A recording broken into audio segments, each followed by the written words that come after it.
Here we are.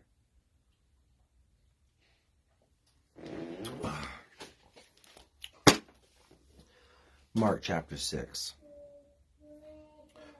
We're starting in verse 32, but backing up kind of 2 verses like we did yesterday, right? The apostles, they came back, told Jesus all that they had done, but he tells them, hey, come apart, come aside by yourself to a deserted place and rest a while. For there were many coming and going, and they did not even have time to eat. So they departed to a deserted place in the boat by themselves. But the multitude saw them departing, and many knew and ran there on foot from all the cities. They arrived before them and came together to him. So when our rest plans don't work out quite as we planned, man, I'm hoping to get rest today. Ugh. Yesterday was a long day. It was good though. But yeah, they're planning to go and get rest. We're going to go across the water and rest. Well, and all these people see them. And so they hop in their boats and beat them, or by foot they even go. I mean, everyone found their way, right? They saw them again, departing by foot. Yeah, there we go. Jesus was in the boat. They were on foot, and they start booking it over there. And when Jesus came out and saw a great multitude, he was moved with compassion for them, because they were like sheep not having a shepherd. So he began to teach them many things. You know, I see that today, sheep without shepherds. You know, the word shepherd there is the same word for shepherd when we see the fourfold ministry of apostle, prophet, evangelist, and pastor, teacher.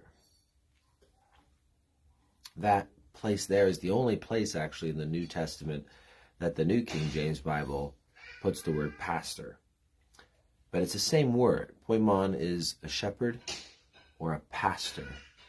What's unique, though, about the role in the church is there we find pastor, teacher. I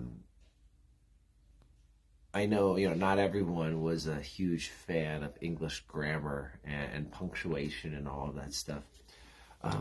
But even in the English Bible, we find what's called an Oxford comma there. In Ephesians 4:11. In English, I have apostles, comma, some prophets, comma, some evangelists, comma, and some pastors and teachers, no comma. And do note, see how it says, it's, you do each thing. I bought lettuce, tomato, pickle, onion, and buns, right? There's only that one and. Well, here we have apostles, comma, some prophets, comma, some evangelists, comma, and the and comes before the last item. Pastors and teachers, no commas. So in the Greek, that's very specific as well. And so I think the New King James, at least, I'm sure many Bible translations do a good job, is that pastor and teacher is one office. It's one office. And so the shepherd of the sheep is supposed to be feeding the sheep. Jesus makes that very clear with Peter in their last encounter that we know of, right? They're on the water. Do you love me? Feed my sheep. Tend my lambs. Feed them, Peter. 3 times. 3 times he emphasizes that they need to be fed. And today, a lot of churches, I'm not saying every church, I'm not saying your church perhaps, but many churches, too many churches at least, are doing glorified TED Talks.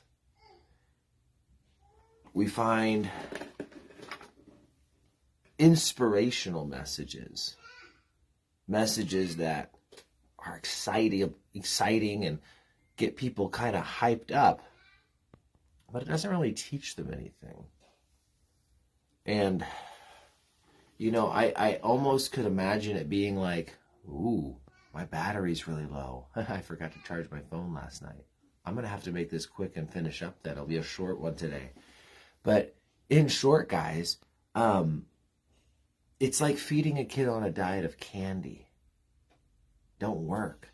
They need food. They need to get fed.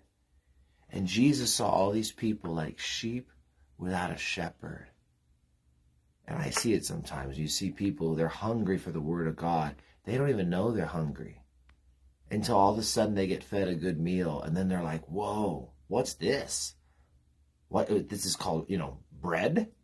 Oh, this is kind of good. Oh, rice? Steak? And they get all excited. And so, sheep without a shepherd. Pastors are called to be teachers, and they should be feeding their flocks. In fact, it's the primary job. We look at the apostles. Hey, it's not desirable. Doesn't mean it's not something we will do if we need to, but it's not desirable for us to be serving tables. We will give ourselves continually to the Word of God and to prayer.